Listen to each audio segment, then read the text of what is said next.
অ্যাক্ট্রেসকে হাওয়ায় উড়িয়ে দিয়েছিল গাইস। আমাকে আমার একটা বন্ধুর পছন্দ হয়ে গেছে গাইস। আমার চোখে জল দেখছো, আমার আগুন জ্বালাবো। রিয়াকে হিরো বানানোর চেষ্টা করছে। Guys welcome back to my channel. আমি হচ্ছি তোমাদের ফেভারিট পল্লবী অ্যান্ড তোমরা দেখছো কোন পালি বলো।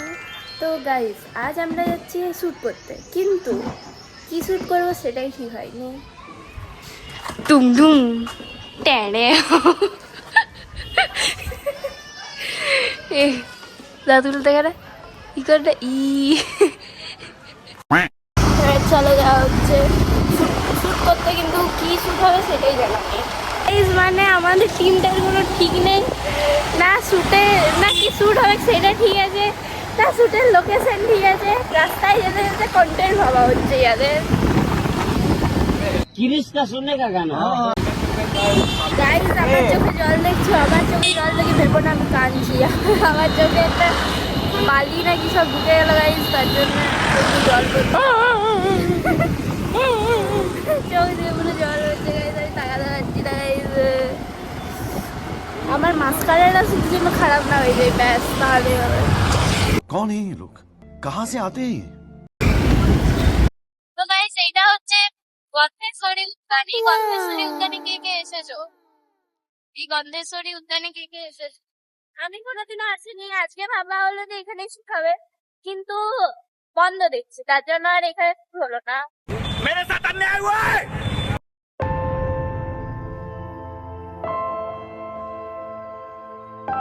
গাইস আমি জানতাম না যে বিকেলের বাঁকুড়া মানে 5টার বাঁকুড়াতেও, বিকেল 5টার বাঁকুড়াতেও এত রোদ। না হলে আমি সানস্ক্রিন লাগিয়ে আসতাম, সানস্ক্রিন লাগিয়ে আসিনি গাইস। আমার মুখ পুরো একদম কালো পুড়ে যাবে গাইস।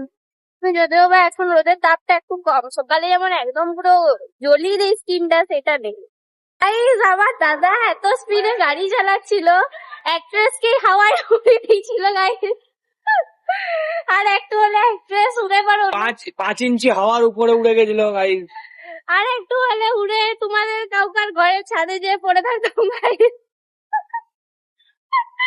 আমার দাদা এত স্পিডে গাড়ি চালাচ্ছিল, তখন একটু কুড়ি পর আমাদের ঘর ছেড়ে আসতে, বুঝলে তো, কারণ আমি তো অত রাস্তা ফাস্তা চিনি না, তার জন্য বলছি।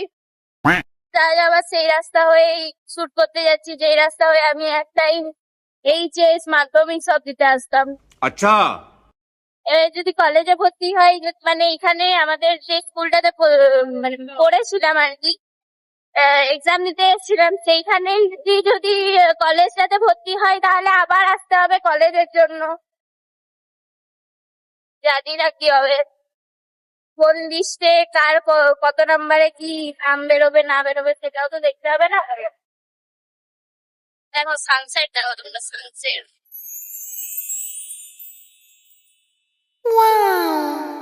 দাদা তোমাকে আমার একটা বন্ধুর পছন্দ হয়ে গেছে। হ্যাঁ, এটা আমার জন্য একটা অ্যাচিভমেন্ট। নামটা শুনবে?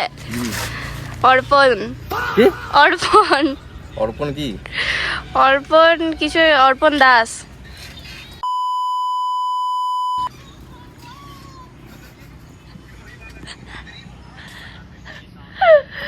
कुछ बोलना चाहते हो दादा?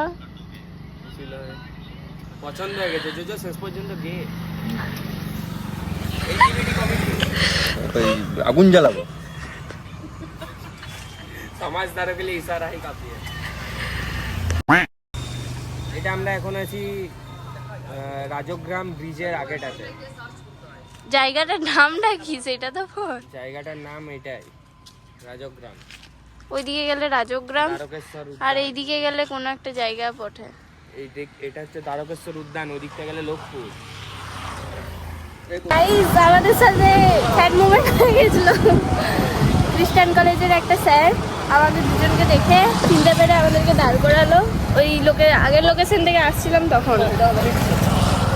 এটা হচ্ছে দ্বারকেশ্বর নদী। আপনি চ্যানেলে কেউ বেশি আগে দাদা দাদা এ দাদা কেমন লাগলো? কেমন লাগলো? Nice, thank you.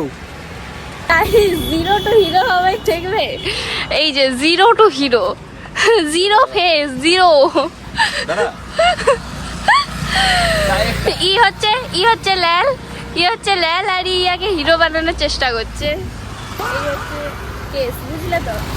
অ্যান্ড আমাদের এখন শ্যুট কমপ্লিট হয়ে গেছে, যে শ্যুটগুলো তোমরা ইসমে পল্লবীতে পেয়ে যাবে। যাই হোক, অনেক গরম লাগছে, অনেক খিদাও পাচ্ছে, কিন্তু দাদা কিছু খাবে না, কারণ দাদা হচ্ছে গরিব ভিখারি মানুষ, বুঝলে তো, তার জন্য। তো গাইস, তোমরা এখন সানসেট দেখো কত সুন্দর লাগছে। কিন্তু একটা কথা বলবো, এই রোডটা দিয়ে যখন এত গাড়ি বেরোচ্ছে না, রোডটা পুরো দুলদুল দুলদুল করে চলছে, কোথাও যদি ভেঙে যায় না, নিচটাতে পুরো পড়ে যাবে, হাওয়া করে। তো গাইজ, ফাইনালি আমি বাড়ি চলে এসেছি, অ্যান্ড আজকের মতো এই ব্লগটা আমি এখানেই শেষ করলাম। ভালো লাগলে একটা লাইক, শেয়ার, কমেন্ট অবশ্যই করে দিও, অ্যান্ড সাবস্ক্রাইব করতে ভুলো না, ঠিক আছে? টাটা।